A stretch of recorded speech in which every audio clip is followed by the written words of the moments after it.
So today we're going to be talking about tension diagonals, when to use them, how to use them, how to build them correctly, and some anchoring points. We're going to do it two different ways. We're going to do it assuming you don't have any hardware at all, and then we're going to show you a real quick way to do it with just a minimal amount of hardware.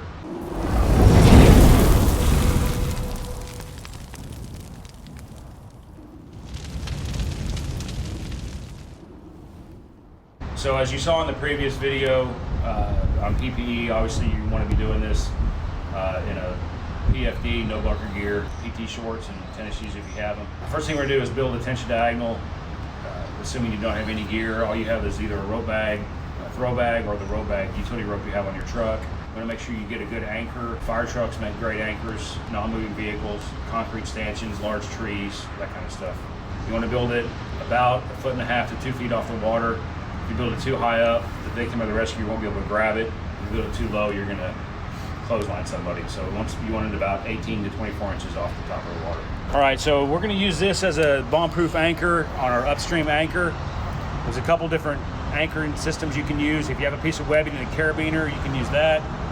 If you know how to build a tensionless anchor, you can do that. But the thing with one of the most common and easy things to do is do a figure 8 follow through, and that's what we're going to demonstrate now. Get yourself a figure 8 in your rope.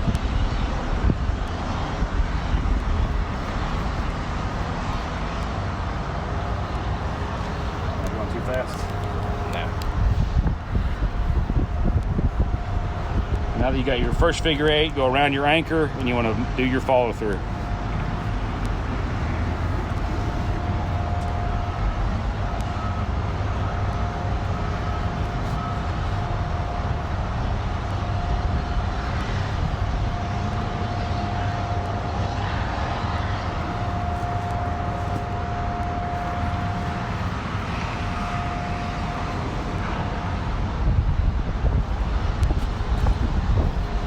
Now you've got yourself a bomb-proof upstream anchor.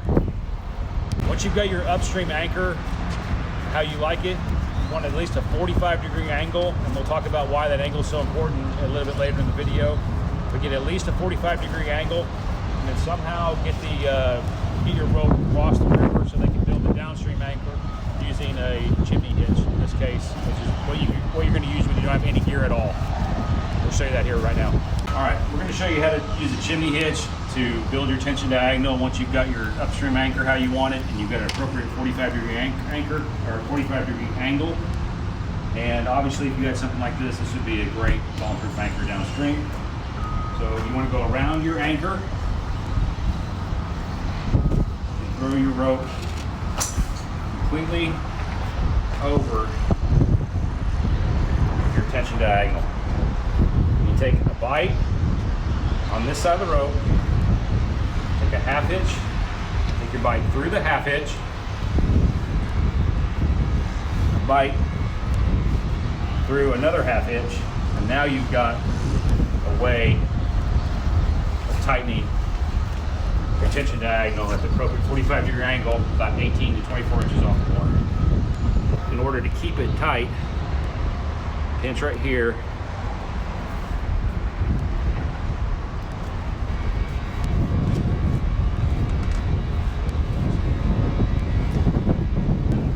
Safety around both.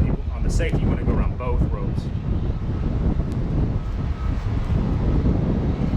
Now that should be plenty of tension for at least 1 or 2 victims or rescuers to hit it. If a couple rescuers or victims hit that and are pulled to safety, you're probably going to have to retie it. And we're going to go over why it's so important to keep it really tight during your rescue here in just a second. So as you can see on this tension diagonal, it's a little bit loose and it's not quite at a 45-degree angle. It made my hair stand up on end just seeing it. So we're going to show you what happens, why it's so important to have it tight and at the correct angle. Okay, go ahead, Jimmy. So what's going to happen is when the victim or the rescuer hits it, instead of sliding down, it's going to bend, and he's not going to have enough angle to get him downstream, and he's going to get hung up right in the middle. But there's an easy thing you can do to correct that. If you have a victim or a rescuer who is stuck in the middle of an incorrectly built tension diagonal, the easiest thing to do is to cut one end, and then they'll just pendulum right in to the shore. The key to remember here is, though, if you do cut one end, make sure there's a knot or something on that end they can grab onto. It's just not a loose end of a rope. So now we're going to show you a way of building your downstream anchor without using the Chimney Hitch, assuming that you have a little bit of hardware, rope rescue hardware. There's a lot of companies in the city now have a minimal amount of hardware they can use. And also both dive trucks carry multiple SAR packs, so they can hand you a SAR pack and have you go build your downstream anchor and your tension diagonal. 4 pieces of gear that all you need to build this is a piece of webbing for your anchor, a carabiner to use at your anchor, a carabiner to use as your tightening point, and then a rope grab to hold the tension in your system. Once you have all 4 of those pieces of hardware, there's a really simple way of building a rope tightening system that I'm about to show you. First thing you got to do, identify a good anchor downstream. Remember, big trees and fire trucks make great downstream anchors. You want to take your piece of webbing, go around your anchor. You can either double it around there, or if you need extra length, you can do it as a girth. Step 2, once you've got your webbing around your anchor, secure it with the carabiner, run your rope through there. So give yourself plenty of room from where your carabiner is at your webbing. And at this point, you want to build an inline change in direction. And we're going to use a butterfly knot and a carabiner for that. So I'm going to tie the butterfly knot.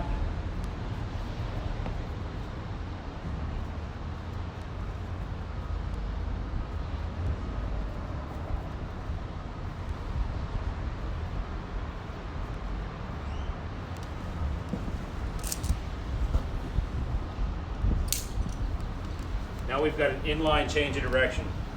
So we take, just like on the tension diagonal, we take a bite out of our rope, run it through the carabiner. And now we've got a way of tensioning our tension diagonal. The only thing now we have to do is have a way of capturing our tension, and we're going to use this rope grab for that.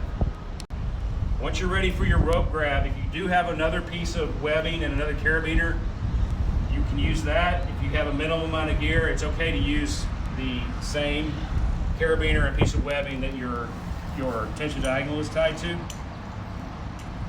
Put your rope grab on your rope. All these rope grabs are going to have a directional arrow. In swiftwater rescue, 99% of the time, the arrow needs to point towards the water.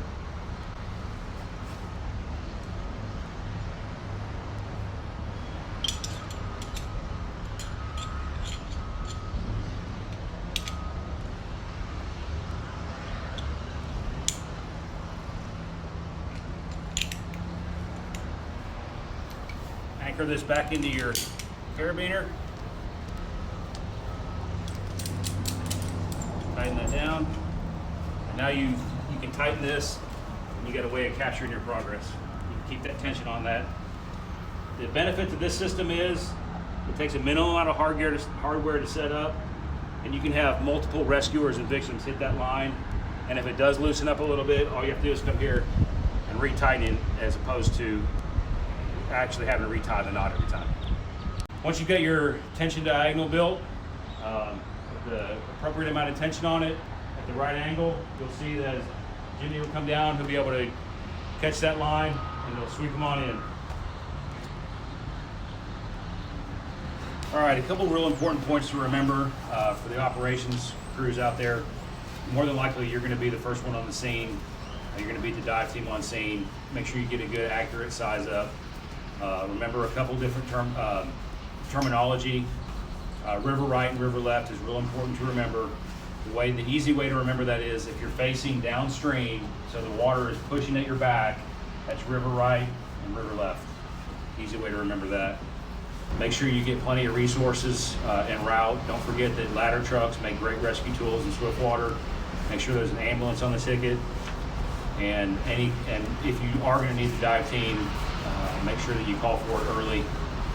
And then we'll talk a little bit about what we expect from you on scene once the dive team gets there. If you do end up having to make a rescue, just remember that actually getting in the water to make a rescue is one of the most dangerous things you can do as a firefighter. So that should be your last resort.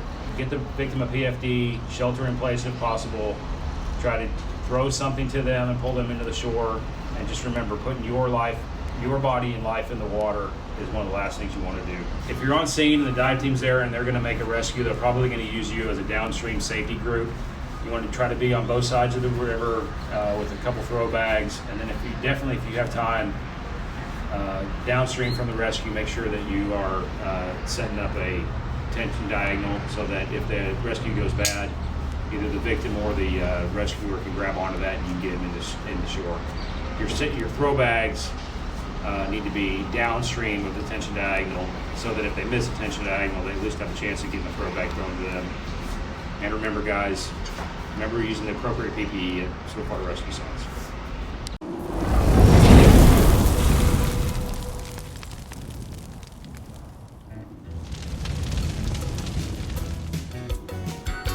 Go ahead. And the next step is, at some point,